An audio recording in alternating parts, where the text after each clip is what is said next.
ಪ್ರೀತಿಯ 10ನೇ ತರಗತಿಯ ವಿದ್ಯಾರ್ಥಿಗಳೇ, ನಿಮಗೆಲ್ಲರಿಗೂ ನಮಸ್ಕಾರ ಹಾಗೂ ಇವತ್ತಿನ ಈ ತರಗತಿಗೆ ಸ್ವಾಗತ.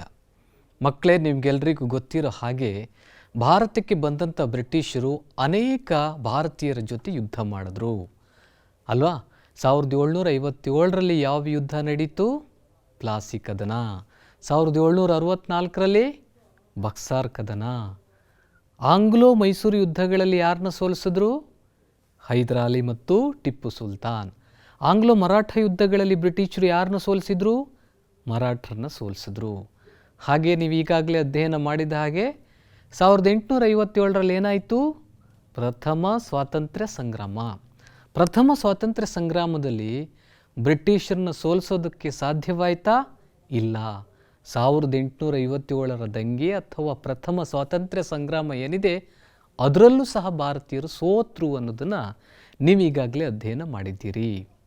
ಹಾಗಾದರೆ ಮಕ್ಕಳೇ, 1920ರಿಂದ 1947ರ ಅವಧಿಯನ್ನು ಭಾರತದ ಇತಿಹಾಸದಲ್ಲಿ ಏನಂತ ಕರೀತಾರೆ ಗೊತ್ತಿದೆಯಾ? ಹೌದು, ಇದನ್ನು ನಾವು ಗಾಂಧಿಯುಗ ಅಂತ ಕರಿತೀವಿ ಮಕ್ಕಳೇ. ಹಾಗಾದರೆ ಇವತ್ತಿನ ತರಗತಿಯಲ್ಲಿ ನಾವು ಇತಿಹಾಸ ವಿಭಾಗದ 8ನೇ ಅಧ್ಯಾಯವಾದಂತಹ ಗಾಂಧಿಯುಗ ಮತ್ತು ರಾಷ್ಟ್ರೀಯ ಹೋರಾಟ ಎನ್ನುವಂಥ ಪಾಠವನ್ನು ತಿಳಿದುಕೊಳ್ಳೋಣ. ಈ ಅಧ್ಯಾಯವನ್ನು ನಾವು ಇಲ್ಲಿ 3 ಭಾಗಗಳಾಗಿ ವಿಂಗಡಿಸಿದ್ದೇವೆ. ಇದು ಮೊದಲನೇ ಭಾಗ, ಗಾಂಧೀಜಿಯವರ ಆರಂಭಿಕ ಜೀವನ ಮತ್ತು ಬೆಳವಣಿಗೆ.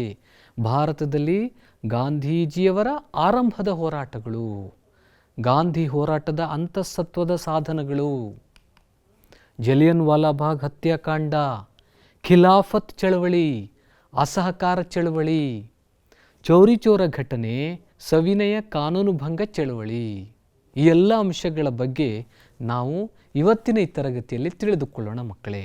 ಮೊದಲನೇದಾಗಿ ಗಾಂಧಿಯುಗ. ಭಾರತದ ಇತಿಹಾಸವನ್ನು ನೀವು ತಗೊಂಡ್ರೆ 1920ರಿಂದ 1947ರ ಅವಧಿಯನ್ನು ನಾವು ಗಾಂಧಿಯುಗ ಅಂತ ಕರಿತೀವಿ. ಗಾಂಧೀಜಿಯವರ ಆಗಮನದೊಂದಿಗೆ ಭಾರತದ ಸ್ವಾತಂತ್ರ್ಯ ಹೋರಾಟಕ್ಕೆ ಹೊಸ ರೂಪ ಸಿಕ್ತು. ಈಗಾಗಲೇ ಭಾರತೀಯರು ಬ್ರಿಟಿಷರ ವಿರುದ್ಧ ಸಾಕಷ್ಟು ಹೋರಾಟಗಳನ್ನು ನಡೆಸಿದ್ರು. ನೀವು ನೋಡಿರ್ಬೋದು, 1757ರಿಂದಲೇ ಹೋರಾಟಗಳು ಆರಂಭವಾಗಿದ್ದವು. ಪ್ಲಾಸಿ ಕದನ, ಬಕ್ಸಾರ್ ಕದನ, ಆಂಗ್ಲ ಮರಾಠ ಯುದ್ಧಗಳು, ಮೈಸೂರು ಯುದ್ಧಗಳು, ಪ್ರಥಮ ಸ್ವಾತಂತ್ರ್ಯ ಸಂಗ್ರಾಮದಂಥ ಹೋರಾಟಗಳು ನಡೆದಿದ್ದವು. ಆದರೆ ಭಾರತೀಯರಿಗೆ ಜಯ ಅನ್ನೋದು ಸಿಗಲಿಲ್ಲ ಮಕ್ಕಳೇ. ಆದರೆ ಇಲ್ಲಿ ಗಮನಿಸಬೇಕು, ಗಾಂಧೀಜಿಯವರ ಆಗಮನದೊಂದಿಗೆ ಭಾರತದ ಸ್ವಾತಂತ್ರ್ಯ ಹೋರಾಟಕ್ಕೆ ಒಂದು ಹೊಸ ರೂಪ ಸಿಕ್ತು. ಹಾಗಾದರೆ ಗಾಂಧೀಜಿಯವರು ಎಲ್ಲಿ ಹುಟ್ಟಿದ್ರು, ಎಲ್ಲಿ ಅಧ್ಯಯನ ಮಾಡಿದ್ರು, ಅವರ ಹೋರಾಟದ ವಿಧಾನಗಳು ಹೇಗಿದ್ದವು, ಅವರ ಆರಂಭಿಕ ಜೀವನ ಮತ್ತು ಬೆಳವಣಿಗೆ ಹೇಗಿತ್ತು ಅನ್ನೋದನ್ನು ನಾವೀಗ ನೋಡೋಣ ಮಕ್ಕಳೇ. ಗಾಂಧೀಜಿಯವರನ್ನು ಪ್ರೀತಿಯಿಂದ ಬಾಪು ಅಂತ ಕರಿತೀವಿ. ಇವರ ಪೂರ್ಣ ಹೆಸರು ಮೋಹನ್ ದಾಸ್ ಕರಮ್ಚಂದ್ ಗಾಂಧಿ. 1869 ಅಕ್ಟೋಬರ್ 2ರಂದು ಗಾಂಧೀಜಿಯವರು ಎಲ್ಲಿ ಜನಿಸಿದ್ರು? ಗುಜರಾತ್ ರಾಜ್ಯದ ಕಾಥೇವಾಡ್ ಜಿಲ್ಲೆಯ ಪೋರಬಂದರ್. ನೋಡಿ, ಕಾಥೇವಾಡ್ ಕಾಣಿಸ್ತಿದ್ರು ನೋಡಿ ಮಕ್ಕಳೇ. ಗುಜರಾತ್ ರಾಜ್ಯದ ಕಾಥೇವಾಡ್ ಜಿಲ್ಲೆಯ ಪೋರಬಂದರ್ನಲ್ಲಿ ಗಾಂಧೀಜಿಯವರು ಜನಿಸಿದರು. ಗಾಂಧೀಜಿಯವರ ತಂದೆ ಕರಮಚಂದ್ ಗಾಂಧಿ, ಇವರು ರಾಜ್ಕೋಟ್ ಸಂಸ್ಥಾನದ ದಿವಾನರಾಗಿ ಕಾರ್ಯ ನಿರ್ವಹಿಸ್ತಾ ಇದ್ರು. ತಾಯಿ ಪುತಲಿಬಾಯಿ. ಗಾಂಧೀಜಿಯವರ ಮೇಲೆ ಬಾಲ್ಯದಿಂದಲೂ ಅವರ ತಾಯಿ ಪುತಲಿಬಾಯಿ ಸಾಕಷ್ಟು ಪ್ರಭಾವವನ್ನು ಬೀರಿದ್ರು. ಅದನ್ನು ನಾವು ನೈತಿಕ ಪ್ರಭಾವ ಅಂತ ಕರಿತೀವಿ. ನೋಡಿ ಮಕ್ಕಳೇ, ಕರಮಚಂದ್ ಗಾಂಧಿ ಮತ್ತು ಪುತಲಿಬಾಯಿ ಇವರಿಬ್ಬರಿಂದಾಗಿ ಗಾಂಧೀಜಿ ಓರ್ವ ಪರಿಪೂರ್ಣ ವ್ಯಕ್ತಿಯಾಗಿ ಬೆಳೆಯುವುದರಲ್ಲಿ ಸಹಾಯಕವಾಯಿತು. ಇನ್ನು ಗಾಂಧೀಜಿಯವರ ಆರಂಭಿಕ ಶಿಕ್ಷಣವನ್ನು ನಾವು ನೋಡೋದಾದರೆ, ಪೋರಬಂದರ್ನಲ್ಲಿ ಆರಂಭಿಕ ಶಿಕ್ಷಣವನ್ನು ಮುಗಿಸಿದರು. ನಂತರ ಇವರು ಇಂಗ್ಲೆಂಡಿಗೆ ತೆರಳಿದರು. 1888ರಲ್ಲಿ ಇಂಗ್ಲೆಂಡ್ನಲ್ಲಿ ಕಾನೂನು ಅಧ್ಯಯನ ಮಾಡಿ ಬಾರಟ್ ಲಾ ಪದವಿಯನ್ನು ಪಡೆದರು. ನೋಡಿ, ಇಂಗ್ಲೆಂಡ್ನಲ್ಲಿ ಗಾಂಧೀಜಿಯವರು ಹೀಗಿದ್ರು. ಇಂಗ್ಲೆಂಡ್ನಲ್ಲಿ ಅಧ್ಯಯನ ಮಾಡಿ ಬಾರಟ್ ಲಾ ಎನ್ನುವಂಥ ಪದವಿಯನ್ನು ಗಾಂಧೀಜಿಯವರು ಪಡೆದುಕೊಳ್ತಾರೆ. ನಂತರ ಭಾರತಕ್ಕೆ ಬಂದರು. ಕಾನೂನು ಅಧ್ಯಯನ ಮಾಡಿ ಬಾರಟ್ ಲಾ ಪದವಿಯನ್ನು ಪಡೆದುಕೊಂಡು ಭಾರತಕ್ಕೆ ಬರ್ತಾರೆ. ಗಾಂಧೀಜಿ ಭಾರತಕ್ಕೆ ಬಂದು ನಂತರ ದಕ್ಷಿಣ ಆಫ್ರಿಕಕ್ಕೆ ತೆರಳಿದರು. ಹಾಗಾದರೆ ಗಾಂಧೀಜಿಯವರು ದಕ್ಷಿಣ ಆಫ್ರಿಕಕ್ಕೆ ತೆರಳಲು ಕಾರಣವೇನು ಅಂತ ನೀವು ನೋಡೋದಾದರೆ, ದಾದಾ ಅಬ್ದುಲ್ಲಾ ಮತ್ತು ಕಂಪನಿಯ ಪರವಾಗಿ ವಕಾಲತ್ತನ್ನು ಅವರು ಕಾನೂನು ಅಧ್ಯಯನ ಮಾಡಿದರು. ದಾದಾ ಅಬ್ದುಲ್ಲಾ ಮತ್ತು ಕಂಪನಿಯ ವಕಾಲತ್ತನ್ನು ವಹಿಸುವುದಕ್ಕಾಗಿ ದಕ್ಷಿಣ ಆಫ್ರಿಕಾದ ನಟಾಲ್ಗೆ ಗಾಂಧೀಜಿಯವರು ತೆರಳಿದರು. ನೋಡಿ ಮಕ್ಕಳೇ, ದಕ್ಷಿಣ ಆಫ್ರಿಕಾ ಕಾಣಿಸ್ತಾ ಇದೆ. ಇದು ಆಫ್ರಿಕಾ ಖಂಡ. ಈ ಗಾಂಧೀಜಿ ಹೋಗಿದ್ದು ದಕ್ಷಿಣ ಆಫ್ರಿಕಾದ ನಟಾಲ್ ಅನ್ನೋದನ್ನು ನೀವಿಲ್ಲಿ ಗಮನಿಸಬೇಕು. ಗಾಂಧೀಜಿಯವರು ದಕ್ಷಿಣ ಆಫ್ರಿಕಾದಲ್ಲಿ 3 ತಿಂಗಳು ಇರಬೇಕಾಗಿತ್ತು. ಅವರು ದಾದಾ ಅಬ್ದುಲ್ಲಾ ಮತ್ತು ಕಂಪನಿಯ ಪರವಾಗಿ 3 ತಿಂಗಳು ಮಾತ್ರ ಕೆಲಸ ನಿರ್ವಹಿಸಬೇಕಾಗಿತ್ತು. ಆದರೆ ಗಾಂಧೀಜಿಯವರು ದಕ್ಷಿಣ ಆಫ್ರಿಕಾದಲ್ಲಿ ಇದ್ದಿದ್ದು 20 ವರ್ಷಗಳು. 20 ವರ್ಷ ಗಾಂಧೀಜಿ ದಕ್ಷಿಣ ಆಫ್ರಿಕಾದಲ್ಲಿದ್ದರು. ನೋಡಿ, ದಕ್ಷಿಣ ಆಫ್ರಿಕಾದಲ್ಲಿರುವ ಗಾಂಧೀಜಿಯವ್ರ ಚಿತ್ರ ಇದು. ದಕ್ಷಿಣ ಆಫ್ರಿಕಾದಲ್ಲಿ ಏನು ಮಾಡ್ತಿದ್ರು? ಕರಿಯರು ಮತ್ತು ಭಾರತೀಯರ ಬಗೆಗೆ ಅಲ್ಲಿನ ಬ್ರಿಟಿಷ್ ಸರ್ಕಾರ ತೋರಿದ್ದಂತಹ ಅಸಹನೀಯ ವರ್ಣಭೇದ ನೀತಿ ಮತ್ತು ಜನಾಂಗೀಯ ತಾರತಮ್ಯದ ನೀತಿಯನ್ನು ವಿರೋಧಿಸಿದರು. ದಕ್ಷಿಣ ಆಫ್ರಿಕಾದಲ್ಲಿ ಬಿಳಿಯರು ಮತ್ತು ಕರಿಯರ ನಡುವೆ ಒಂದು ರೀತಿಯ ಭೇದ ಭಾವ ಇತ್ತು. ಇದನ್ನು ವರ್ಣಭೇದ ನೀತಿ ಅಂತ ಕರಿತೀವಿ. ಈ ವರ್ಣಭೇದ ನೀತಿಯನ್ನು ಗಾಂಧೀಜಿಯವರು ತೀವ್ರವಾಗಿ ವಿರೋಧಿಸಿದರು. ವರ್ಣಭೇದ ನೀತಿಯನ್ನು ಅಂತ್ಯಗೊಳಿಸುವ ಸಲುವಾಗಿ ಗಾಂಧೀಜಿಯವರು ದಕ್ಷಿಣ ಆಫ್ರಿಕಾದಲ್ಲಿ 20 ವರ್ಷಗಳ ಕಾಲ ಇರಬೇಕಾಗಿತ್ತು. ದಕ್ಷಿಣ ಆಫ್ರಿಕಾದಲ್ಲೇ ಇರುವಾಗಲೇ ಗಾಂಧೀಜಿಗೆ ಒಂದು ಹೊಸ ಸಾಮಾಜಿಕ ಆವಿಷ್ಕಾರವನ್ನು ಕಂಡುಕೊಂಡ್ರು. ಅದನ್ನು ನಾವು ಸತ್ಯಾಗ್ರಹ ಅಂತ ಕರಿತೀವಿ. ಆದರೆ ದಕ್ಷಿಣ ಆಫ್ರಿಕಾದ ಜನರಿಗೆ ಗಾಂಧೀಜಿ ಮಾಡಿದಂಥ ನೆರವಿನಿಂದಾಗಿ ದಕ್ಷಿಣ ಆಫ್ರಿಕಾದ ಜನರಿಗೆ ಈಗಲೂ ಸಹ ಹೆಮ್ಮೆ ಇದೆ. ಈಗಲೂ ಸಹ ಅವರಿಗೆ ಹೆಮ್ಮೆ. ಅವ್ರೇನು ಹೇಳ್ತಾರೆ ಅಂದರೆ, ನೀವು ಏನು ಆಗಿರದ ಗಾಂಧಿಯನ್ನು ಕಳುಹಿಸಿದಿರಿ, ನಾವು ನಿಮಗೆ ಈ ಗಾಂಧಿಯನ್ನು ಕೊಟ್ಟೆವು. ಅಂದರೆ ಆರಂಭದಲ್ಲಿ ಗಾಂಧೀಜಿ ಬರುವಾಗ ಕೇವಲ ಏನಾಗಿದ್ದರು? ದಾದಾ ಅಬ್ದುಲ್ಲಾ ಮತ್ತು ಕಂಪನಿಯ ಪರವಾಗಿ ವಕಾಲತ್ತನ್ನು ವಹಿಸುವುದಕ್ಕೆ ಹೋಗಿದ್ದಷ್ಟೇ ಅವರು. ಆದರೆ 20 ವರ್ಷಗಳ ನಂತರ ಗಾಂಧೀಜಿ ಒಬ್ಬ ಮಹಾನ್ ವ್ಯಕ್ತಿಯಾಗಿ ರೂಪುಗೊಳ್ಳುವುದಕ್ಕೆ ದಕ್ಷಿಣ ಆಫ್ರಿಕಾನೇ ಸಹಾಯಕವಾಯಿತು ಅನ್ನೋದು ಆಫ್ರಿಕಾದ ಜನರ ಅಭಿಪ್ರಾಯ. ಇನ್ನು ಗಾಂಧೀಜಿಯವರು ಭಾರತದಲ್ಲಿ ನಡೆಸಿದಂಥ ಹೋರಾಟಗಳೇನಿದೆ ಅದನ್ನು ನಾವು ಮರೆಯೋದಕ್ಕೆ ಸಾಧ್ಯನೇ ಇಲ್ಲ ಮಕ್ಕಳೇ. ಗಾಂಧೀಜಿಯವರು ದಕ್ಷಿಣ ಆಫ್ರಿಕಾದಿಂದ ಭಾರತಕ್ಕೆ ಬರ್ತಾರೆ. ಭಾರತಕ್ಕೆ ಬಂದಾಗ ಗಾಂಧೀಜಿಯ ಮೇಲೆ ಹೆಚ್ಚು ಪ್ರಭಾವ ಬೀರಿದ್ದು ಅವರ ರಾಜಕೀಯ ಗುರುವಾದಂತಹ ಗೋಪಾಲಕೃಷ್ಣ ಗೋಖಲೆ. ನೋಡಿ ಮಕ್ಕಳೇ, ಗೋಪಾಲಕೃಷ್ಣ ಗೋಖಲೆಯವರು ಗಾಂಧೀಜಿಯವರ ರಾಜಕೀಯ ಗುರುವಾಗಿದ್ದರು. ಗೋಖಲೆಯವರ ಮಾರ್ಗದರ್ಶನದ ಮೇರೆಗೆ ಗಾಂಧೀಜಿಯವರು ಇಡೀ ಭಾರತವನ್ನು ಸುತ್ತುತ್ತಾರೆ. ಹೇಗೆ ಸುತ್ತಿದ್ರು? ರೈಲಿನ 3ನೇ ದರ್ಜೆ ರೈಲಿನಲ್ಲಿ ಗಾಂಧೀಜಿಯವರು ಸುತ್ತಾರೆ. ಗಾಂಧೀಜಿಯವರು ಸುತ್ತಿ ಏನು ಮಾಡಿದ್ರು? ಇಲ್ಲಿನ ಜನರ ಬದುಕು, ಇಲ್ಲಿನ ಜನರ ಸಮಾಜ, ಆ ಹೊತ್ತಿನ ಸಾಮಾಜಿಕ ವಾಸ್ತವಗಳನ್ನು ಗಾಂಧೀಜಿಯವರು ತಿಳಿದುಕೊಂಡರು.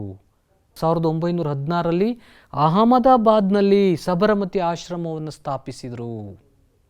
1917ರಲ್ಲಿ ಬಿಹಾರದ ಚಂಪಾರಣ್ನಲ್ಲಿ ನೀಲಿ ಬೆಳೆಯಿಂದ ಸಂತ್ರಸ್ತರಾದ ರೈತರ ಪರವಾಗಿ ಚಂಪಾರಣ್ ಚಳವಳಿ ಆರಂಭಿಸಿದರು. ಗಾಂಧೀಜಿಯವರಿಂದ ಆರಂಭವಾದ ಮೊದಲ ಚಳವಳಿ ಚಂಪಾರಣ್ ಚಳವಳಿ. ಇದು ಆರಂಭವಾಗಿದ್ದು 1917ರಲ್ಲಿ ಬಿಹಾರದ ಚಂಪಾರಣ್ನಲ್ಲಿ ಇದು ಆರಂಭವಾಯಿತು.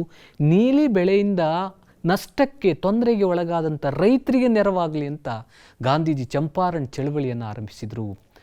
ಮರು ವರ್ಷ ಅಂದರೆ 1918ರಲ್ಲಿ ಅಹಮದಾಬಾದ್ನ ಹತ್ತಿ ಗಿರಣಿ ಕಾರ್ಮಿಕರ ಸಂಬಳ, ಗುಜರಾತ್ನ ಖೇಡಾ ಎಂಬಲ್ಲಿ ನಡೆದಂಥ ರೈತರ ಮೇಲಿನ ತೆರಿಗೆ ಸಂಬಂಧಿತ ಹೋರಾಟವನ್ನು ಸಹ ನಾವಿಲ್ಲಿ ಗಮನಿಸಬೇಕಾಗುತ್ತೆ. ಸೊ ಇವೆಲ್ಲವುಗಳು ಗಾಂಧೀಜಿಯವರು ನಡೆಸಿದಂಥ ಆರಂಭದ ಹೋರಾಟಗಳು. ಚಂಪಾರಣ್ ಇರ್ಬೋದು, ಅಹಮದಾಬಾದ್ ಹೋರಾಟ ಇರ್ಬೋದು, ಗುಜರಾತ್ನ ಖೇಡಾ ಹೋರಾಟ ಇರ್ಬೋದು, ಇವೆಲ್ಲವುಗಳಲ್ಲಿ ಗಾಂಧೀಜಿ ಆರಂಭದಲ್ಲಿ ಯಶಸ್ಸನ್ನು ಕಾಣ್ತಾರೆ. ಆದರೆ ಗಾಂಧೀಜಿಯವರು ಎಲ್ಲ ಹೋರಾಟಗಳಲ್ಲಿ ತಮ್ಮದೇ ಆದಂಥ ತಂತ್ರಗಳನ್ನು ಬಳಸ್ಕೊಂಡ್ರು. ಪರೋಕ್ಷವಾದಂಥ ಪ್ರತಿರೋಧ, ಅನ್ಯಾಯ ಕಾಣ್ತಾ ಇದ್ದರೆ ಅದನ್ನು ಪ್ರತ್ಯಕ್ಷವಾಗಿ ಅದಕ್ಕೆ ವಿರೋಧವನ್ನು ವ್ಯಕ್ತಪಡಿಸದೆ ಪರೋಕ್ಷವಾಗಿ ವಿರೋಧವನ್ನು ವ್ಯಕ್ತಪಡಿಸ್ತಾ ಇದ್ರು. ಅಹಿಂಸಾತ್ಮಕ ಮಾರ್ಗಗಳನ್ನು ಅನುಸರಿಸಿದರು. ಸತ್ಯಾಗ್ರಹವನ್ನು ಅನುಸರಿಸಿದರು. ಹರಿಜನ್ ಮತ್ತು ಯಂಗ್ ಇಂಡಿಯಾ ಎನ್ನುವಂಥ 2 ಪತ್ರಿಕೆಗಳನ್ನು ಗಾಂಧೀಜಿಯವರು ಆರಂಭಿಸಿದರು. ಆ ಮೂಲಕ ತಮ್ಮ ಅಭಿಪ್ರಾಯಗಳನ್ನು ಜನರಿಗೆ ತಲುಪಿಸುವಲ್ಲಿ ಗಾಂಧೀಜಿ ಯಶಸ್ಸನ್ನು ಕಾಣ್ತಾರೆ. ಇನ್ನು ಗಾಂಧಿ ಹೋರಾಟದ ಅಂತಸತ್ವದ ಸಾಧನಗಳು. ಗಾಂಧೀಜಿ ಈ 3 ಅಂಶಗಳಿಗೆ ಹೆಚ್ಚಿನ ಮಹತ್ವವನ್ನು ಕೊಟ್ಟಿದ್ದರು.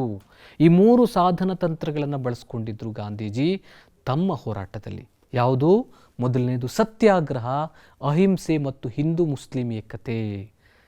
ಹಾಗಾದರೆ ಸತ್ಯಾಗ್ರಹದ ಬಗ್ಗೆ ನೋಡೋಣ. ಈಗ ಆಫ್ರಿಕಾದಲ್ಲಿ ಗಾಂಧೀಜಿಯವರು ಕಂಡುಕೊಂಡು ಬಳಸಿದಂಥ ಅಸ್ತ್ರವೇ ಈ ಸತ್ಯಾಗ್ರಹ. ಹಾಗಾದರೆ ಸತ್ಯಾಗ್ರಹ ಅಂದ್ರೇನು? ಸತ್ಯವನ್ನು ಆಗ್ರಹಿಸುವುದು ಅಥವಾ ಒತ್ತಾಯಿಸುವುದು, ಸತ್ಯಕ್ಕಾಗಿ ಹೋರಾಟ ನಡೆಸುವುದು. ಎಲ್ಲಿ ಸುಳ್ಳಿದೆಯೋ ಅದನ್ನು ಖಂಡಿಸಿ ಸತ್ಯ ಸಿಗುವವರೆಗೂ ನಿರಂತರ ಹೋರಾಟವನ್ನು ನಡೆಸುವುದೇ ಸತ್ಯಾಗ್ರಹ. ತಪ್ಪು, ಹಿಂಸೆ ಮತ್ತು ಅಸತ್ಯವನ್ನು ಕಡಾಖಂಡಿತವಾಗಿ ನಿರಾಕರಿಸುವಂಥ ಕ್ರಮವೂ ಕೂಡ ಈ ಸತ್ಯಾಗ್ರಹ. ಎಲ್ಲಿ ತಪ್ಪು ನಡೆಯುತ್ತೋ, ಎಲ್ಲಿ ಹಿಂಸೆ ನಡೆಯುತ್ತೋ, ಎಲ್ಲಿ ಅಸತ್ಯ ಕಂಡುಬರುತ್ತೋ ಅದನ್ನು ಸಹ ವಿರೋಧಿಸುವ ಕ್ರಮ ಕೂಡ ಇದಾಗಿದೆ. ಎರಡನೆಯದು ಅಹಿಂಸೆ. ಅಹಿಂಸೆ ಅಂದ ತಕ್ಷಣ ಗಾಂಧೀಜಿ ನಮಗೆ ನೆನಪಾಗ್ತಾರೆ ಮಕ್ಕಳೇ, ಅಲ್ವಾ? ಅಹಿಂಸೆ ಗೌತಮ ಬುದ್ಧನ ಬೋಧನೆಗಳಲ್ಲಿ ಇದೂ ಕೂಡ ಒಂದಾಗಿತ್ತು. ಅಹಿಂಸೋ ಪರಮ ಧರ್ಮ, ನೀವು ಕೇಳಿರ್ತೀರಿ ಅಲ್ವಾ? ಅದರಲ್ಲಿ ಗಾಂಧೀಜಿಯವರು ಅಹಿಂಸೆಗೆ ಹೆಚ್ಚಿನ ಮಹತ್ವವನ್ನು ಕೊಟ್ಟರು. ಗಾಂಧೀಜಿಯವರ ಹೋರಾಟದ ಮೂಲಭೂತ ಆಶಯವೇ ಅಹಿಂಸೆ ಆಗಿದೆ. ಜೀವನವಿಡೀ ಅಹಿಂಸೆಗೆ ಮಹತ್ವ ಕೊಟ್ಟರು.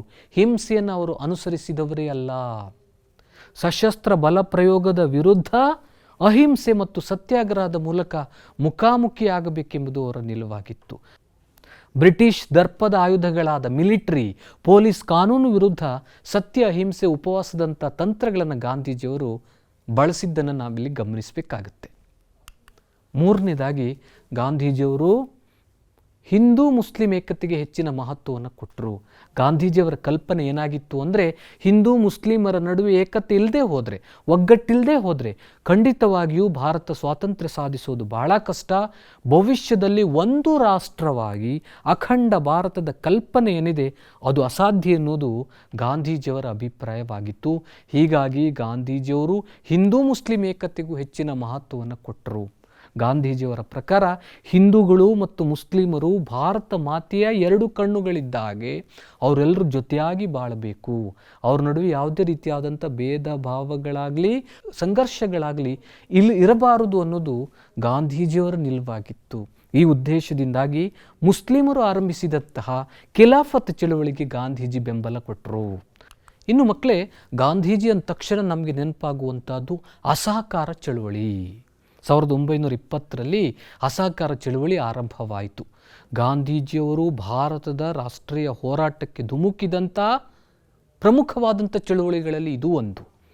ಗಾಂಧೀಜಿಯವರ ಆರಂಭಿಕ ಹೋರಾಟಗಳಲ್ಲಿ ಪ್ರಮುಖವಾದಂಥ ಚಳುವಳಿ ಅಸಹಕಾರ ಚಳುವಳಿ. ಆದರೆ ಈ ಅಸಹಕಾರ ಚಳುವಳಿ ಏನಿದೆ ಇದು ಆರಂಭವಾಗುವುದಕ್ಕೆ ನಾವು ಎರಡು ಘಟನೆಗಳನ್ನು ಇಲ್ಲಿ ಪಟ್ಟಿ ಮಾಡಬೇಕು ಮಕ್ಕಳೇ. ಒಂದು ಜಲಿಯನ್ ವಾಲಾಬಾಗ್ ಹತ್ಯಾಕಾಂಡ, ಮತ್ತೊಂದು ಖಿಲಾಫತ್ ಚಳುವಳಿ. ಹಾಗಾದರೆ ನಾವಿವಾಗ ಜಲಿಯನ್ ವಾಲಾಬಾಗ್ ಹತ್ಯಾಕಾಂಡ ಅಂದರೆ ಏನಂತ ನೋಡೋಣ. ಇಲ್ಲಿ ಕಾಣಿಸ್ತಿದೆ ನೋಡಿ, ಜಲಿಯನ್ ವಾಲಾಬಾಗ್ ಇದಿರೋದು ಪಂಜಾಬ್ನ ಅಮೃತ್ಸರದಲ್ಲಿ. ಹತ್ಯಾಕಾಂಡ ಅಂದರೆ ಹತ್ಯೆ ಮಾಡೋದು. ಯಾರನ್ನು ಹತ್ಯೆ ಮಾಡೋದು? ಭಾರತೀಯರನ್ನು ಹತ್ಯೆ ಮಾಡಿದ್ದು. ಯಾರು? ಬ್ರಿಟಿಷರು. ಈ ಜಲಿಯನ್ ವಾಲಾಬಾಗ್ ಹತ್ಯಾಕಾಂಡ ನಡೆಯುವುದಕ್ಕೆ ಹಿಂದಿನ ಘಟನೆಯನ್ನು ನಾವು ನೆನಪಿಟ್ಕೋಬೇಕು. ಅದು 1919ರ ಮಾರ್ಚ್ನಲ್ಲಿ ಬಂದಂತಹ ರೌಲತ್ ಕಾಯ್ದೆ. ಈ ಕಾಯ್ದೆ ಏನು ಹೇಳುತ್ತೆ ಅಂದರೆ, ಯಾವುದೇ ವ್ಯಕ್ತಿಯನ್ನು ವಿಚಾರಣೆ ಇಲ್ಲದೆ ಬಂಧಿಸಿ ಕೋರ್ಟ್ ಮೂಲಕ ಅಪರಾಧಿ ಅಂತ ನಿರ್ಣಯಿಸಿ ಆತನಿಗೆ ಶಿಕ್ಷೆ ಕೊಡ್ಬೋದಾಗಿತ್ತು. ಯಾವುದ್ರ ಪ್ರಕಾರ? ಈ ರೌಲತ್ ಕಾಯ್ದೆ ಪ್ರಕಾರ. ಮತ್ತು ಈ ರೌಲತ್ ಕಾಯ್ದೆ ಏನು ಹೇಳುತ್ತಂದರೆ, ಭಾರತೀಯ ಸ್ವಾತಂತ್ರ್ಯ ಹೋರಾಟಗಾರರು ಸಭೆ ಸೇರಬಾರ್ದು, ಸಂಘಟನೆ ಮಾಡಬಾರ್ದು, ಮುಕ್ತವಾಗಿ ಮಾತಾಡುವಂಥ ಸ್ವಾತಂತ್ರ್ಯವನ್ನು ಸಹ ಈ ರೌಲತ್ ಕಾಯ್ದೆ ಕೊಡಲಿಲ್ಲ. ಗಾಂಧೀಜಿಯವರು ರೌಲತ್ ಕಾಯ್ದೆಯನ್ನು ವಿರೋಧಿಸಿ ಸತ್ಯಾಗ್ರಹ ಸಭಾ ಎನ್ನುವ ಸಂಸ್ಥೆಯನ್ನು ಆರಂಭಿಸಿದರು. ಅಷ್ಟೇ ಅಲ್ಲದೆ ಈ ಕಾಯ್ದೆಯನ್ನು ವಿರೋಧಿಸಿ ಬೃಹತ್ ಸಭೆ, ಮೆರವಣಿಗೆ, ಬಹಿಷ್ಕಾರ ಮುಂತಾದಂಥ ಅನೇಕ ರಾಜಕೀಯ ಕಾರ್ಯವಿಧಾನಗಳನ್ನು ಸತ್ಯಾಗ್ರಹ ಸಭಾ ಎನ್ನುವ ಸಂಸ್ಥೆಯ ಮೂಲಕ ಇವುಗಳನ್ನು ಕೈಗೊಳ್ಳಲಾಯಿತು. ರೌಲತ್ ಕಾಯ್ದೆಯನ್ನು ವಿರೋಧಿಸುವ ಸಲುವಾಗಿ 1919ರ ಏಪ್ರಿಲ್ 13ರಂದು ಪಂಜಾಬ್ನ ಅಮೃತ್ಸರದ ಜಲಿಯನ್ ವಾಲಾಬಾಗ್ನಲ್ಲಿ ಜನರು ಬೈಸಾಖಿ ಹಬ್ಬದಂದು ಪ್ರತಿಭಟನೆ ನಡೆಸುವಂಥ ನಿರ್ಧಾರವನ್ನು ಕೈಗೊಳ್ತಾರೆ.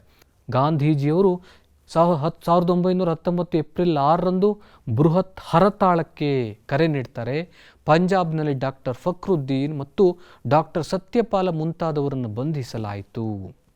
ಇವರು ಸಹ ರೌಲತ್ ಕಾಯ್ದೆಯ ವಿರುದ್ಧ ಹೋರಾಟವನ್ನು ನಡೆಸಿದ್ರು. ಅವ್ರನ್ನ ಬಂಧಿಸಲಾಯಿತು. ಆದರೆ ಜನರು ಪಂಜಾಬ್ನ ಅಮೃತ್ಸರದ ಸಮೀಪದಲ್ಲಿರುವ ಜಲಿಯನ್ ವಾಲಾಬಾಗ್ನಲ್ಲಿ ಸಭೆ ಸೇರ್ತಾರೆ. ಆಗ ಅಮೃತ್ಸರದ ಸೈನ್ಯಾಧಿಕಾರಿಯಾಗಿದ್ದು ಜನರಲ್ ಡಯರ್. ನೋಡಿ ಮಕ್ಕಳೇ, ಇದು ಜನರಲ್ ಡಯರ್.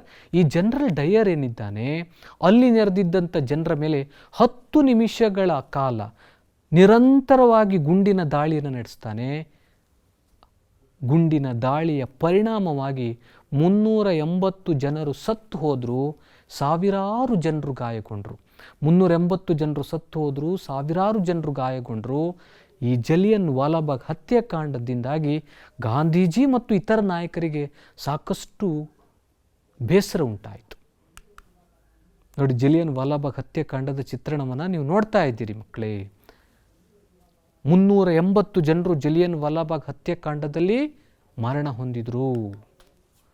ಜಲಿಯನ್ ವಾಲಾಬಾಗ್ ಹತ್ಯಾಕಾಂಡದ ನಂತರ ರವೀಂದ್ರನಾಥ್ ಟಾಗೋರರು ತಮ್ಮ ನೈಟ್ಹುಡ್ ಪದವಿಯನ್ನು ಬ್ರಿಟಿಷ್ ಸರ್ಕಾರಕ್ಕೆ ವಾಪಸ್ ಕೊಟ್ಟರು. ಆದರೆ ಜಲಿಯನ್ ವಾಲಾಬಾಗ್ ಹತ್ಯಾಕಾಂಡಕ್ಕೆ ಕಾರಣನಾಗಿದ್ದು ಜನರಲ್ ಡಯರ್. ಈ ಚಿತ್ರದಲ್ಲಿ ಕಾಣಿಸ್ತಿದ್ದು ನೋಡಿ, ಉಧಾಮ್ ಸಿಂಗ್, ಭಾರತದ ಕ್ರಾಂತಿಕಾರಿ ಉಧಾಮ್ ಸಿಂಗ್ ಏನು ಮಾಡ್ತಾನೆ, ಮುಗ್ಧ ಭಾರತೀಯ ಹೋರಾಟಗಾರರನ್ನು ಹತ್ಯೆ ಮಾಡಿದಂತಹ ಜನರಲ್ ಡಯರ್ನನ್ನು ಈ ಕ್ರಾಂತಿಕಾರಿ ಉಧಾಮ್ ಸಿಂಗನು ಹತ್ಯೆ ಮಾಡಿದನು. ಹತ್ಯೆ ಮಾಡಿದ ಉದ್ದೇಶನೇ ಜಲಿಯನ್ ವಾಲಾಬಾಗ್ ಹತ್ಯಾಕಾಂಡ. ಅಸಹಕಾರ ಚಳುವಳಿಗೆ ಕಾರಣವಾದ ಮತ್ತೊಂದು ಪ್ರಮುಖ ಘಟನೆ ಅದು ಖಿಲಾಫತ್ ಚಳುವಳಿ. ಮಕ್ಕಳಲ್ಲಿ ನೀವು ಗಮನಿಸಬೇಕು, ಖಲೀಫಾ ಅಂತ ಹಿಂದೆ ಇದ್ದರು. ಇವರು ಟರ್ಕಿಯ ಸುಲ್ತಾನರು, ಜೊತೆಗೆ ಮುಸ್ಲಿಮರ ಧಾರ್ಮಿಕ ಮುಖಂಡರಾಗಿದ್ದರು. ಎಲ್ಲರೂ ಇವರಿಗೆ ಗೌರವ ಕೊಡ್ತಾ ಇದ್ರು. ಮೊದಲನೇ ಮಹಾಯುದ್ಧದ ಸಂದರ್ಭದಲ್ಲಿ ಬ್ರಿಟಿಷರು ಟರ್ಕಿ ಸುಲ್ತಾನನ ನೆರವನ್ನು ಪಡಿತಾ ಇದ್ರು. ಮೊದಲನೇ ಮಹಾಯುದ್ಧದ ಸಂದರ್ಭದಲ್ಲಿ ಟರ್ಕಿ ಸುಲ್ತಾನರ ನೆರವನ್ನು ಪಡೆದ್ರು. ಖಲೀಫರಿಗೆ ಉನ್ನತ ಸ್ಥಾನಮಾನಗಳನ್ನು ಕೊಡುವುದಾಗಿ ಭರವಸೆ ನೀಡಿದರು. ಆದರೆ ಮೊದಲನೇ ಮಹಾಯುದ್ಧದ ನಂತರ ಖಲೀಫರಿಗೆ ಉನ್ನತ ಸ್ಥಾನಮಾನಗಳನ್ನು ನೀಡಲಿಲ್ಲ. ಬದಲಾಗಿ ಬ್ರಿಟಿಷರು ಖಲೀಫರ ಮೇಲೆ ದೌರ್ಜನ್ಯ ಎಸಗಿದರು, ಖಲೀಫರಿಗೆ ಹಿಂಸೆ ಕೊಡುವುದಕ್ಕೆ ಆರಂಭಿಸಿದರು. ಹೀಗಾಗಿ ಆ ಒಂದು ಖಲೀಫರ ಮೇಲೆ ನಡೆಯುತ್ತಿದ್ದ ದೌರ್ಜನ್ಯವನ್ನು ಖಂಡಿಸಿ ಭಾರತದಲ್ಲಿ ಖಿಲಾಫತ್ ಚಳುವಳಿಯನ್ನು ಆರಂಭಿಸಲಾಯಿತು 1919ರಲ್ಲಿ. ಈ ಖಿಲಾಫತ್ ಚಳುವಳಿಯ ನಾಯಕತ್ವವನ್ನು ವಹಿಸಿದ್ದು ಇಬ್ಬರು ಸಹೋದರರು, ಮಹಮ್ಮದ್ ಅಲಿ ಮತ್ತು ಶೌಕತ್ ಅಲಿ ಇಬ್ಬರು ಸೇರಿ ಖಿಲಾಫತ್ ಚಳುವಳಿಯನ್ನು ಆರಂಭಿಸಿದರು. ಈ ಖಿಲಾಫತ್ ಚಳುವಳಿಗೆ ಗಾಂಧೀಜಿ ಸಂಪೂರ್ಣವಾದಂಥ ಬೆಂಬಲ ಕೊಟ್ಟರು. ಆರಂಭದಲ್ಲಿ ನಾನು ಹೇಳಿದ್ದೆ, ಗಾಂಧೀಜಿಯವರು ಹಿಂದೂ ಮುಸ್ಲಿಂ ಏಕತೆಯಲ್ಲಿ ನಂಬಿಕೆಯನ್ನು ಇಟ್ಟಿದ್ದರು. ಗಾಂಧೀಜಿ ಯಾವಾಗ ಖಿಲಾಫತ್ ಚಳುವಳಿ ಆರಂಭವಾಗುತ್ತೋ ಆಗ ಗಾಂಧೀಜಿ ಹಿಂದೂ ಮುಸ್ಲಿಮರ ನಡುವೆ ಏಕತೆಯನ್ನು ಸಾಧಿಸುವುದಕ್ಕೆ ಒಳ್ಳೆಯ ಅವಕಾಶ ಅಂತ ತಿಳಿದು ಖಿಲಾಫತ್ ಚಳುವಳಿಗೆ ಬೆಂಬಲ ನೀಡಿದರು. ಗಾಂಧೀಜಿಯವರು ನಡೆಸಿದಂಥ ಹೋರಾಟಗಳಲ್ಲಿ ಅತ್ಯಂತ ಮುಖ್ಯವಾದದ್ದು 1920 ಸೆಪ್ಟೆಂಬರ್ 4ರಂದು ಭಾರತೀಯ ರಾಷ್ಟ್ರೀಯ ಕಾಂಗ್ರೆಸ್ ಕಲ್ಕತ್ತಾದಲ್ಲಿ ಒಂದು ಅಧಿವೇಶನವನ್ನು ನಡೆಸುತ್ತೆ. ಆ ಅಧಿವೇಶನದ ಪ್ರಮುಖ ಗೊತ್ತುವಳಿ ಏನಾಗಿತ್ತು ಅಂದರೆ, ಅಸಹಕಾರ ಚಳುವಳಿಯನ್ನು ಹೇಗಾದರೂ ಮಾಡಿ ಆರಂಭಿಸಬೇಕು ಅನ್ನೋದು. ಅಸಹಕಾರ ಚಳುವಳಿಯನ್ನು ಆರಂಭಿಸುವ ನಿರ್ಧಾರವನ್ನು ಕೈಗೊಳ್ಳಲಾಯಿತು. ಯಾರ ವಿರುದ್ಧ? ಬ್ರಿಟಿಷರ ವಿರುದ್ಧ. ಬ್ರಿಟಿಷರ ದೌರ್ಜನ್ಯವನ್ನು ಖಂಡಿಸಿ ಅಸಹಕಾರ ಚಳುವಳಿಯನ್ನು ಆರಂಭಿಸುವುದಕ್ಕೆ ಭಾರತೀಯರೆಲ್ಲರೂ ರಾಷ್ಟ್ರೀಯ ಕಾಂಗ್ರೆಸ್ ಕಲ್ಕತ್ತಾ ಅಧಿವೇಶನದಲ್ಲಿ ನಿರ್ಧಾರ ಮಾಡಿದ್ರು. ಹಾಗಾದರೆ ಅಸಹಕಾರ ಚಳುವಳಿಯ ಪ್ರಮುಖ ಕಾರ್ಯಕ್ರಮಗಳೇನು? ಪರೀಕ್ಷಾ ದೃಷ್ಟಿಯಿಂದ ಇವುಗಳು ಬಹಳ ಮುಖ್ಯವಾದವುಗಳು ಮಕ್ಕಳೇ. ಶಾಲಾ ಕಾಲೇಜು ಮತ್ತು ನ್ಯಾಯಾಲಯಗಳನ್ನು ಬಹಿಷ್ಕರಿಸುವಂಥ ನಿರ್ಧಾರ ಕೈಗೊಳ್ಳಲಾಯಿತು. 1919ರ ಕಾಯ್ದೆ ಪ್ರಕಾರ ಪ್ರಾಂತೀಯ ಶಾಸನ ಸಭೆಗಳಿಗೆ ಚುನಾವಣೆ ನಡೀತಾ ಇತ್ತು. ಆ ಚುನಾವಣೆಯನ್ನು ಕಾಂಗ್ರೆಸ್ ಬಹಿಷ್ಕರಿಸಿತು. ಯಾವುದೇ ಕಾರಣಕ್ಕೂ ನಾವು ಚುನಾವಣೆಯಲ್ಲಿ ಭಾಗವಹಿಸುವುದಿಲ್ಲ ಅಂತ ಹೇಳ್ತು. ಅಷ್ಟೇ ಅಲ್ಲದೆ ಬ್ರಿಟಿಷರು ಭಾರತೀಯರಿಗೆ ನೀಡಿದಂಥ ಗೌರವ ಪದವಿಗಳನ್ನು, ಸ್ಥಾನಮಾನಗಳನ್ನು ವಾಪಸ್ ಮಾಡುವ ನಿರ್ಧಾರ ಕೈಗೊಳ್ಳಲಾಯಿತು. ಸ್ಥಳೀಯ ಸಭೆಗಳಿಗೆ ನಾಮನಿರ್ದೇಶನಗೊಂಡಂತಹ ಸದಸ್ಯರು ರಾಜೀನಾಮೆ ನೀಡುವಂಥ ನಿರ್ಧಾರವನ್ನು ಕೈಗೊಳ್ಳಲಾಯಿತು. ಯಾವುದೇ ಕಾರಣಕ್ಕೂ ಬ್ರಿಟಿಷ್ ಪ್ರಾಯೋಜಿತ ಸರ್ಕಾರಿ ಕಾರ್ಯಕ್ರಮಗಳಲ್ಲಿ ಭಾರತೀಯರು ಭಾಗವಹಿಸದೆ ಬಹಿಷ್ಕರಿಸುವ ನಿರ್ಧಾರವನ್ನು ಕೈಗೊಳ್ಳಲಾಯಿತು. ಭಾರತದಲ್ಲಿ ಅಂದು ಅಸ್ತಿತ್ವದಲ್ಲಿದ್ದಂತಹ ವಿದೇಶಿ ವಸ್ತುಗಳನ್ನು ಯಾವುದೇ ಕಾರಣಕ್ಕೂ ನಾವು ಬಳಸುವುದಿಲ್ಲ, ಅವುಗಳನ್ನು ಬಹಿಷ್ಕರಿಸುತ್ತೇವೆ ಎನ್ನುವಂಥ ನಿರ್ಧಾರವನ್ನು ಅಸಹಕಾರ ಚಳುವಳಿಯ ಸಂದರ್ಭದಲ್ಲಿ ಕೈಗೊಳ್ಳಲಾಯಿತು. ಈ 6 ಕಾರ್ಯಕ್ರಮಗಳನ್ನು ನಾವು ಅಸಹಕಾರ ಚಳುವಳಿಯಲ್ಲಿ ಕಾಣ್ತೀವಿ ಮಕ್ಕಳೇ. ಇನ್ನು ಅಸಹಕಾರ ಚಳುವಳಿಯ ಸಂದರ್ಭದಲ್ಲಿ ಆದಂಥ ಪ್ರಮುಖ ಬೆಳವಣಿಗೆಗಳೇನು ಅನ್ನೋದನ್ನು ನೋಡೋದಾದರೆ, ದೇಶಬಂಧು ಚಿತ್ತರಂಜನ್ ದಾಸ್, ಮೋತಿಲಾಲ್ ನೆಹರು, ರಾಜೇಂದ್ರ ಪ್ರಸಾದ್ ಮೊದಲಾದಂತಹ ಭಾರತದ ಹಿರಿಯ ವಕೀಲರು ತಮ್ಮ ವಕೀಲ ವೃತ್ತಿಗೆ ರಾಜೀನಾಮೆ ಕೊಟ್ಟರು. ಅಂದಿನ ವಿದ್ಯಾರ್ಥಿಗಳು ಶಾಲಾ ಕಾಲೇಜುಗಳನ್ನು ತೊರೆದರು. ಕಾಂಗ್ರೆಸ್ 1919ರ ಕಾಯ್ದೆಯ ಅಡಿಯಲ್ಲಿ ಪ್ರಾಂತ್ಯಗಳಿಗೆ ನಡೆದಂಥ ಚುನಾವಣೆಯನ್ನು ಸಂಪೂರ್ಣವಾಗಿ ಅದು ಬಹಿಷ್ಕರಿಸಿತು. ಕಾರ್ಯಕ್ರಮಗಳಲ್ಲಿ ನೀವು ನೋಡಿದ್ದೀರಿ, ಆ ಕಾರ್ಯಕ್ರಮ ಏನಾಗಿತ್ತು ಅಂದರೆ ಕಾರ್ಯಕ್ರಮಗಳಲ್ಲಿ ಒಂದು ಅಂಶ ಚುನಾವಣೆಯನ್ನು ಬಹಿಷ್ಕರಿಸುವುದು. ಅದರಂತೆ ಕಾಂಗ್ರೆಸ್ ಚುನಾವಣೆಯನ್ನು ಬಹಿಷ್ಕರಿಸಿತು. ಹಾಗೆ ಕಾಶಿ ವಿದ್ಯಾಪೀಠ, ಗುಜರಾತ್ ವಿದ್ಯಾಪೀಠ, ಬಿಹಾರ್ ವಿದ್ಯಾಪೀಠ ಮತ್ತು ಜಾಮಿಯಾ ಮಿಲಿಯಾ ಇಸ್ಲಾಮಿಯ ರಾಷ್ಟ್ರೀಯ ವಿದ್ಯಾಲಯಗಳು ಈ ಸಂದರ್ಭದಲ್ಲಿ ಆರಂಭಗೊಂಡವು. ರವೀಂದ್ರನಾಥ ಟಾಗೂರರು ಬ್ರಿಟಿಷರು ತಮಗೆ ನೀಡಿದ್ದಂಥ ನೈಟ್ಹುಡ್ ಪದವಿಯನ್ನು ಬ್ರಿಟಿಷರಿಗೆ ವಾಪಸ್ ಕೊಟ್ಟರು. ಯಾರ್ಯಾರು ವಿದೇಶಿ ವಸ್ತುಗಳನ್ನು ಮಾರಾಟ ಮಾಡ್ತಾ ಇದ್ದಾರೋ ಅಂಥ ಅಂಗಡಿಗಳ ಮುಂದೆ ಪ್ರತಿಭಟನೆಯನ್ನು ನಡೆಸಲಾಯಿತು. ಜೊತೆಗೆ ವಿದೇಶಿ ವಸ್ತುಗಳನ್ನು, ವಿದೇಶಿ ಬಟ್ಟೆಗಳನ್ನು ಕೂಡ ಸುಡಲಾಯಿತು. 1921ರಲ್ಲಿ ಪ್ರಿನ್ಸ್ ಆಫ್ ವೇಲ್ಸ್ ರಾಜ್ಕುಮಾರ ಬರುವ ಕಾರ್ಯಕ್ರಮವನ್ನು ಭಾರತೀಯರು ವಿರೋಧಿಸಿದರು. ಇವೆಲ್ಲವುಗಳು ಅಸಹಕಾರ ಚಳುವಳಿಯ ಸಂದರ್ಭದಲ್ಲಿ ಆದಂತಹ ಪ್ರಮುಖ ಬೆಳವಣಿಗೆಗಳು. ಇನ್ನು ಅಸಹಕಾರ ಚಳುವಳಿಯಿಂದ ಸಾಕಷ್ಟು ಪರಿಣಾಮಗಳು ಉಂಟಾಯಿತು ಮಕ್ಕಳೇ. ಅಂದರೆ ಅಸಹಕಾರ ಚಳುವಳಿಯಿಂದಾಗಿ ರಾಷ್ಟ್ರೀಯ ಹೋರಾಟ ಅದು ಜನರ ಹೋರಾಟವಾಗಿ ಬದಲಾಯಿತು. ಕಾಂಗ್ರೆಸ್ನ ಹೋರಾಟಕ್ಕೆ ಹೊಸ ರೂಪ ಸಿಕ್ತು. ಹಿಂದೂ ಮತ್ತು ಮುಸ್ಲಿಮರಲ್ಲಿ ಒಂದು ರೀತಿಯಾದಂಥ ಸಹೋದರತ್ವದ ಭಾವನೆ ಉಂಟಾಯಿತು. ಈ ಸಹೋದರತ್ವದ ಭಾವನೆ ತಾತ್ಕಾಲಿಕವಾದರೂ ಸಹ ಅದು ಹಿಂದೂ ಮತ್ತು ಮುಸ್ಲಿಮರನ್ನು ಒಂದುಗೂಡಿಸಿತು. ಈ ಭಾರತದಲ್ಲಿ ನಡೆದಂತಹ ಈ ಹೋರಾಟ ಏನಿದೆ ಅದು ನಗರ ಪ್ರದೇಶಗಳನ್ನು ದಾಟಿ ಗ್ರಾಮೀಣ ಪ್ರದೇಶಗಳಿಗೂ ತಲುಪುವುದಕ್ಕೆ ಈ ಅಸಹಕಾರ ಚಳುವಳಿ ನೆರವನ್ನು ನೀಡಿತು. ಅಸ್ಪೃಶ್ಯತೆಯ ನಿವಾರಣೆಗೆ ಕ್ರಮ ಕೈಗೊಳ್ಳಲಾಯಿತು. ಮಹಿಳೆಯರಿಗೂ ಸಾರ್ವಜನಿಕ ಸ್ಥಳಗಳಲ್ಲಿ ಪ್ರವೇಶಕ್ಕೆ ಅವಕಾಶವನ್ನು ಕಲ್ಪಿಸಲಾಯಿತು. ಇವೆಲ್ಲವುಗಳು ಅಸಹಕಾರ ಚಳುವಳಿಯ ಪರಿಣಾಮಗಳು. ಇನ್ನು ಮಕ್ಕಳೇ, ನೀವಿಲ್ಲಿ ಗಮನಿಸಬೇಕು, ಅಸಹಕಾರ ಚಳುವಳಿ 1920ರಲ್ಲಿ ಆರಂಭ ಆಯಿತು ಅನ್ನೋದು ನಮ್ಗೆ ಗೊತ್ತು. ಆದರೆ ಫೆಬ್ರವರಿ 5, 1922ರಂದು ಉತ್ತರ ಪ್ರದೇಶದ ಗೋರಖ್ಪುರ್ ಜಿಲ್ಲೆಯಲ್ಲಿ ಒಂದು ಘಟನೆ ನಡೀತು. ನೋಡಿ, ಉತ್ತರ ಪ್ರದೇಶದ ಗೋರಖ್ಪುರ್ ಜಿಲ್ಲೆ ನಿಮಗೆ ಕಾಣಿಸ್ತಾ ಇದೆ. ಈ ಗೋರಖ್ಪುರ್ ಜಿಲ್ಲೆಯಲ್ಲಿ ಒಂದು ಊರಿದೆ, ಅದನ್ನು ನಾವು ಚೌರಿ ಚೌರ ಅಂತ ಕರಿತೀವಿ.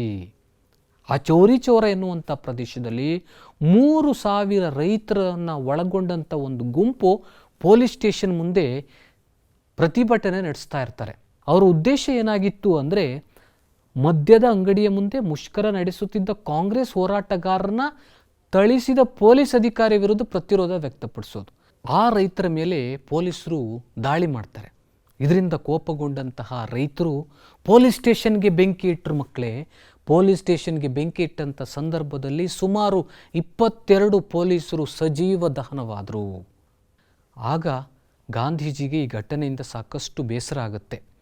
ಇನ್ನು ಅಹಿಂಸಾತ್ಮಕ ಹೋರಾಟಕ್ಕೆ ಬೇಕಾದಂಥ ಸಿದ್ಧತೆ, ನೈತಿಕ ಶಕ್ತಿಯ ಕೊರತೆ ಇದೆ ಜನರಲ್ಲಿ ಅಹಿಂಸಾತ್ಮಕ ಹೋರಾಟಕ್ಕೆ ಬೇಕಾದಂಥ ಸಿದ್ಧತೆ ಕೊರತೆ ಇದೆ, ನೈತಿಕ ಶಕ್ತಿಯ ಕೊರತೆ ಇದೆ ಅಂದ್ಕೊಂಡಂಥ ಗಾಂಧೀಜಿ ಅಸಹಕಾರ ಚಳುವಳಿಯನ್ನು ಫೆಬ್ರವರಿ 12, 1922ರಂದು ಹಿಂತೆಗೆದುಕೊಂಡರು. ನಂತರ ಮಾರ್ಚ್ 10, 1922ರಂದು ಗಾಂಧೀಜಿಯವರನ್ನು ಬಂಧಿಸಿ 6 ವರ್ಷಗಳ ಕಾರಾಗೃಹ ವಾಸಕ್ಕೆ ಬ್ರಿಟಿಷರು ಕಳುಹಿಸಿದರು. ನಂತರ ಅವರನ್ನು ಅನಾರೋಗ್ಯದ ಕಾರಣದಿಂದ 2 ವರ್ಷಗಳ ನಂತರ ಜೈಲಿನಿಂದ ಬಿಡುಗಡೆ ಮಾಡಲಾಯಿತು. ಅಸಹಕಾರ ಚಳುವಳಿಯ ಸಂದರ್ಭದಲ್ಲಿ ಗಾಂಧೀಜಿಯವರು ಜೈಲುವಾಸ ಅನುಭವಿಸಬೇಕಾಯಿತು. ನಂತರ ಗಾಂಧೀಜಿಯವರನ್ನು ಬಿಡುಗಡೆಗೊಳಿಸಲಾಯಿತು. ಹೀಗೆ ಅಸಹಕಾರ ಚಳುವಳಿ ಚೌರಿ ಚೌರ ಘಟನೆಯ ನಂತರ ಅಂತ್ಯಗೊಂಡಿದ್ದನ್ನು ನಾವಿಲ್ಲಿ ಕಾಣ್ತೀವಿ. ಆದರೆ ಗಾಂಧೀಜಿಯವರು ಅಸಹಕಾರ ಚಳುವಳಿಯನ್ನು ಕೊನೆಗೊಳಿಸಿದ್ದು ಕೆಲವರಿಗೆ ಇಷ್ಟ ಆಗಲಿಲ್ಲ. ಅದರಲ್ಲೂ CR ದಾಸ್ ಮತ್ತು ಮೋತಿಲಾಲ್ ನೆಹರು ಇವರು ತಮ್ಮದೇ ಆದಂಥ ಪಕ್ಷವನ್ನು ಸ್ಥಾಪನೆ ಮಾಡಿದ್ರು. ಅದನ್ನು ಸ್ವರಾಜ್ ಪಕ್ಷ ಅಂತ ನಾವು ಕರಿತೀವಿ.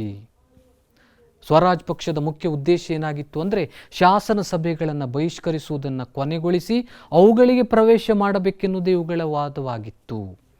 ಹಿಂದೆ ಅಸಹಕಾರ ಚಳುವಳಿಯ ಸಂದರ್ಭದಲ್ಲಿ ಶಾಸನ ಸಭೆಗಳನ್ನು ಬಹಿಷ್ಕರಿಸುವ ನಿರ್ಧಾರ ಕೈಗೊಳ್ಳಲಾಗಿತ್ತು. ಆದರೆ ಸ್ವರಾಜ್ ಪಕ್ಷ ಶಾಸನ ಸಭೆಗಳನ್ನು ಬಹಿಷ್ಕರಿಸೋದು ಬೇಡ, ಬದಲಾಗಿ ಚುನಾವಣೆಗಳಲ್ಲಿ ಸ್ಪರ್ಧಿಸಿ ಆ ಮೂಲಕ ಶಾಸನ ಸಭೆಯನ್ನು ಪ್ರವೇಶಿಸೋಣ ಎನ್ನುವಂಥ ನಿರ್ಧಾರಕ್ಕೆ ಬರಲಾಯಿತು. ಸೆಪ್ಟೆಂಬರ್ 1923ರಲ್ಲಿ CR ದಾಸ್ ಮತ್ತು ಮೋತಿಲಾಲ್ ನೆಹರು ಅವರಿಂದ ಸ್ವರಾಜ್ ಪಕ್ಷ ಸ್ಥಾಪನೆ ಆಯಿತು. ಇನ್ನು 1929ರ ಲಾಹೋರ್ ಕಾಂಗ್ರೆಸ್ ಅಧಿವೇಶನವನ್ನು ನಾವು ನೋಡೋದಾದರೆ ರಾಷ್ಟ್ರೀಯ ಹೋರಾಟಕ್ಕೆ ಮತ್ತಷ್ಟು ತೀವ್ರತೆಯನ್ನು ತಂದುಕೊಡ್ತು. ಈ ಲಾಹೋರ್ ಅಧಿವೇಶನ ಜವಾಹರ್ಲಾಲ್ ನೆಹರು ಅವರ ಅಧ್ಯಕ್ಷತೆಯಲ್ಲಿ ನಡೆಯಿತು. ಈ ಅಧಿವೇಶನದಲ್ಲಿ ಕಾಂಗ್ರೆಸ್ ಮತ್ತು ರಾಷ್ಟ್ರೀಯ ಹೋರಾಟದ ಪರಮ ಗುರಿಯಾದಂಥ ಪೂರ್ಣ ಸ್ವರಾಜ್ಯನ ಅಂಗೀಕರಿಸಲಾಯಿತು.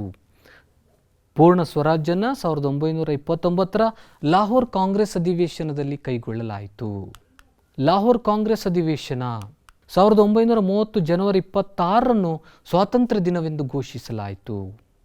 ಈ ಅಧಿವೇಶನ ಬ್ರಿಟಿಷರ ವಿರುದ್ಧ ಹಮ್ಮಿಕೊಳ್ಳಲಾಗುವ ಕಾನೂನುಭಂಗ ಚಳುವಳಿಯ ಪೂರ್ಣ ಜವಾಬ್ದಾರಿಯನ್ನು ಗಾಂಧೀಜಿಯವರಿಗೆ ವಹಿಸಿತು. ಆ ಚಾರಿತ್ರಿಕ ದಿನದ ಮಹತ್ವವನ್ನು ಎತ್ತಿ ಹಿಡಿಯುವ ಸಲುವಾಗಿಯೇ ನಮ್ಮ ಸಂವಿಧಾನ ಜನವರಿ 26, 1950 ಅಂಗೀಕರಿಸಲ್ಪಟ್ಟಿತು. ಆ ಲಾಹೋರ್ ಕಾಂಗ್ರೆಸ್ ಅಧಿವೇಶನ ಜನವರಿ 26 ಸ್ವಾತಂತ್ರ್ಯ ದಿನ ಅಂತ ಆಚರಿಸಿತ್ತು. ಅದರ ಸವಿ ನೆನಪಿಗಾಗಿ ಜನವರಿ 26, 1950 ನಮ್ಮ ಸಂವಿಧಾನ ಅಂಗೀಕರಿಸಲ್ಪಟ್ಟಿತು. ಇನ್ನು ಮತ್ತೊಂದು ಪ್ರಮುಖವಾದಂಥ ಅಂಶ ಸವಿನಯ ಕಾನೂನುಭಂಗ ಚಳುವಳಿ ಮಕ್ಕಳೇ. 1930 ಫೆಬ್ರವರಿಯಲ್ಲಿ ಕಾಂಗ್ರೆಸ್ ಕಾರ್ಯಕಾರಿ ಸಮಿತಿಯಲ್ಲಿ ಸಬರ್ಮತಿಯಲ್ಲಿ ಸಭೆ ಸೇರಿ ಕಾನೂನುಭಂಗ ಚಳುವಳಿಯನ್ನು ಆರಂಭಿಸಬೇಕನ್ನುವಂಥ ನಿರ್ಣಯವನ್ನು ಕೈಗೊಳ್ಳಲಾಯಿತು. ಇದೇ ಸಂದರ್ಭದಲ್ಲಿ ಗಾಂಧೀಜಿಯವರು ಮಾರ್ಚ್ 2, 1930 11 ಅಂಶಗಳುಳ್ಳ ಬೇಡಿಕೆಗಳ ಪತ್ರವನ್ನು ವೈಸ್ರಾಯ್ ಅವರಿಗೆ ಕಳಿಸ್ಕೊಡ್ತಾರೆ. ಆದರೆ ಆ ಸಂದರ್ಭದಲ್ಲಿ ವೈಸ್ರಾಯ್ ಇರ್ವಿನ್ ಗಾಂಧೀಜಿಯವರ ಬೇಡಿಕೆಗಳನ್ನು ತಳ್ಳಿ ಹಾಕ್ತಾರೆ. ಒಂದು ವೇಳೆ ಗಾಂಧೀಜಿ ತಮ್ಮ ಬೇಡಿಕೆಗಳಿಗೆ ಸರ್ಕಾರ ಒಪ್ಪದೇ ಹೋದರೆ ತೆರಿಗೆ ನಿರಾಕರಣೆ ಜೊತೆಗೆ ನಾಗರಿಕ ಕಾನೂನುಭಂಗ ಚಳುವಳಿಯನ್ನು ಆರಂಭಿಸುವುದಾಗಿ ಗಾಂಧೀಜಿ ಘೋಷಿಸಿಯೇ ಬಿಡ್ತಾರೆ. ಆದರೆ ವೈಸ್ರಾಯ್ ಗಾಂಧೀಜಿಯವರ ಬೇಡಿಕೆಗಳಿಗೆ ಮನ್ನಣೆ ನೀಡೋದಿಲ್ಲ. ಹೀಗಾಗಿ ಗಾಂಧೀಜಿಯವರು ಸವಿನಯ ಕಾನೂನುಭಂಗ ಚಳುವಳಿಯನ್ನು ಆರಂಭಿಸಿದರು. ಕಾನೂನುಭಂಗ ಚಳುವಳಿಯ ಒಂದು ಭಾಗವಾಗಿ ನಾವು ಉಪ್ಪಿನ ಸತ್ಯಾಗ್ರಹವನ್ನು ಕಾಣ್ತೀವಿ. 1930 ಮಾರ್ಚ್ 12 ಉಪ್ಪಿನ ಸತ್ಯಾಗ್ರಹ ಆರಂಭ ಆಯಿತು. ಸಬರಮತಿ ಆಶ್ರಮದಿಂದ ಗುಜರಾತ್ನ ಕಡಲ ತೀರ ದಂಡಿಯವರೆಗೆ 375 ಕಿಲೋಮೀಟರ್ ದೂರವನ್ನು ಗಾಂಧೀಜಿ ಕ್ರಮಿಸಿದರು. ಏಪ್ರಿಲ್ 6 ಗಾಂಧಿ ದಂಡಿಯನ್ನು ತಲುಪಿದ್ರು. ಅಲ್ಲಿ ಬ್ರಿಟಿಷರು ಹೇರಿದ ದಂಡಿಯಲ್ಲಿ ಉಪ್ಪನ್ನು ತಯಾರಿಸುವ ಮೂಲಕ ಉಪ್ಪಿನ ಕಾನೂನನ್ನು ಮುರಿದ್ರು. ಈ ಕಾನೂನುಭಂಗ ಚಳುವಳಿಯಲ್ಲಿ ವಿಜಯಲಕ್ಷ್ಮಿ ಪಂಡಿತ್, ಕಮಲಾ ನೆಹರು, ಬಾಬು ರಾಜೇಂದ್ರ ಪ್ರಸಾದ್, ವಲ್ಲಭಾಯ್ ಪಟೇಲ್, ರಾಜಗೋಪಾಲಾಚಾರಿ ಮುಂತಾದವರನ್ನು ಬಂಧಿಸಲಾಯಿತು. ಮಕ್ಕಳೇ, ಈ ಅಧ್ಯಾಯದಲ್ಲಿ ನಾವು ಇವತ್ತು ಗಾಂಧೀಜಿಯವರ ಆರಂಭದ ಹೋರಾಟಗಳು, ಗಾಂಧೀಜಿಯವರು ನಡೆಸಿದಂಥ ಅಸಹಕಾರ ಚಳುವಳಿ ಹಾಗೂ ಕಾನೂನುಭಂಗ ಚಳುವಳಿ, ಜಲಿಯನ್ ವಾಲಾಬಾಗ್ ಹತ್ಯಾಕಾಂಡ, ಖಿಲಾಫತ್ ಚಳುವಳಿ ಮುಂತಾದಂಥ ಅನೇಕ ಅಂಶಗಳನ್ನು ತಿಳಿದುಕೊಂಡೆವು. ಇವುಗಳಿಗೆ ಸಂಬಂಧಪಟ್ಟಂಥ ಕೆಲವೊಂದು ಪ್ರಶ್ನೆಗಳನ್ನು ಈಗ ನೋಡೋಣ. ಕೆಳಗಿನ ವಾಕ್ಯಗಳಲ್ಲಿ ಖಾಲಿ ಬಿಟ್ಟ ಸ್ಥಳಗಳನ್ನು ಸೂಕ್ತ ಉತ್ತರಗಳಿಂದ ಭರ್ತಿ ಮಾಡಿ. ಗಾಂಧೀಜಿಯವರು ಡ್ಯಾಶ್ರಲ್ಲಿ ಜನಿಸಿದರು. ಜಲಿಯನ್ ವಾಲಾಬಾಗ್ ಹತ್ಯಾಕಾಂಡವು ಡ್ಯಾಶ್ ಕಾಯ್ದೆಯ ವಿರುದ್ಧ ನಡೆದ ಹೋರಾಟದ ಪರಿಣಾಮವಾಗಿದೆ. ಅಲಿ ಸಹೋದರರು ನಡೆಸಿದ ಚಳವಳಿ. ನೈಟ್ಹುಡ್ ಪದವಿಯನ್ನು ಬ್ರಿಟಿಷ್ ಸರ್ಕಾರಕ್ಕೆ ಹಿಂತಿರುಗಿಸಿದವರು. ಜನರಲ್ ಡಯರ್ನನ್ನು ಹತ್ಯೆ ಮಾಡಿದವನು. ಹಾಗಾದರೆ ಎರಡನೇ ಮೇನ್ ನೋಡೋಣ ಮಕ್ಕಳೇ. ಕೆಳಗಿನ ಪ್ರಶ್ನೆಗಳಿಗೆ ಉತ್ತರಿಸಿ. ಗಾಂಧೀಜಿಯವರ ಹೋರಾಟದ ಅಂತಸತ್ವದ ಸಾಧನಗಳಾವು? ಅಸಹಕಾರ ಚಳುವಳಿಯ ಕಾರ್ಯಕ್ರಮಗಳನ್ನು ಪಟ್ಟಿ ಮಾಡಿ. ಚೌರಿ ಚೌರ ಘಟನೆಯನ್ನು ವಿವರಿಸಿ. ಜಲಿಯನ್ ವಾಲಾಬಾಗ್ ಹತ್ಯಾಕಾಂಡವನ್ನು ವಿವರಿಸಿ. ಅಸಹಕಾರ ಚಳುವಳಿಯ ಸಂದರ್ಭದಲ್ಲಿ ಆದ ಪ್ರಮುಖ ಬೆಳವಣಿಗೆಗಳು ಯಾವುವು? ನೋಡಿದ್ರಲ್ಲ ಮಕ್ಕಳೇ, 8ನೇ ಅಧ್ಯಾಯದ ಕೆಲವೊಂದು ಅಂಶಗಳನ್ನು ನಾವಿವತ್ತು ಚರ್ಚೆ ಮಾಡಿದ್ದೆವು. ಇನ್ನೂ ಸಾಕಷ್ಟು ವಿಚಾರಗಳಿವೆ. ಗಾಂಧೀಜಿಯವರು ಇನ್ನೂ ಅನೇಕ ಹೋರಾಟಗಳನ್ನು ಬ್ರಿಟಿಷರ ವಿರುದ್ಧ ನಡೆಸಿದರು. ಇನ್ನು ಅನೇಕ ನಾಯಕರು ಬ್ರಿಟಿಷರ ವಿರುದ್ಧ ಹೋರಾಟ ನಡೆಸಿರುವುದನ್ನು ನಾವು ಈ ಅಧ್ಯಾಯದಲ್ಲಿ ತಿಳಿದುಕೊಳ್ತೀವಿ. ಅವೆಲ್ಲವುಗಳ ಬಗ್ಗೆ ಮುಂದಿನ ತರಗತಿಗಳಲ್ಲಿ ಅಧ್ಯಯನ ಮಾಡೋಣ. ನಿಮಗೆಲ್ಲರಿಗೂ ಶುಭವಾಗಲಿ. ನಮಸ್ಕಾರ.